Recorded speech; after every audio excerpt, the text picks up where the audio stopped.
Apa nak buat dengan duit dalam KWSP selepas bersara? Yang paling penting, kita perlu berhati-hati dengan wang tersebut.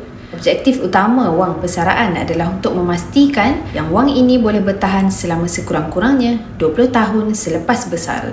Jadi tuan-puan boleh pertimbangkan untuk buat begini. Yang pertama, hijrahkan 50% daripada wang persaraan tersebut ke dalam emas fizikal, memandangkan emas telah memberikan pulangan hampir 15 ke 20% setahun sepanjang 20 tahun ke belakang, dan besar kemungkinan pulangan yang sama hebat juga untuk tahun-tahun yang akan datang.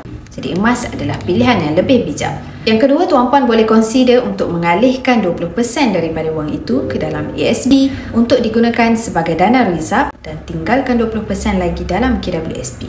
Yang terakhir, baki 10% tuan-puan boleh gunakan untuk diri sendiri, mungkin untuk umrah ataupun makan angin ataupun sebagai reward diri sendiri. Semoga perkongsian saya ini bermanfaat untuk bakal pesara ataupun pesara dalam membuat pilihan kewangan yang lebih bijak. Jika tuan-puan nak saya bantu alihkan dana persaraan ke dalam bentuk simpanan emas fizikal, tuan-puan boleh rujuk pin video saya untuk langkah mudah daftar Ekonomas Public Gold, dan nanti saya akan bantu tuan-puan cara terbaik menabung emas di Public Gold sesuai dengan bajet tuan-puan.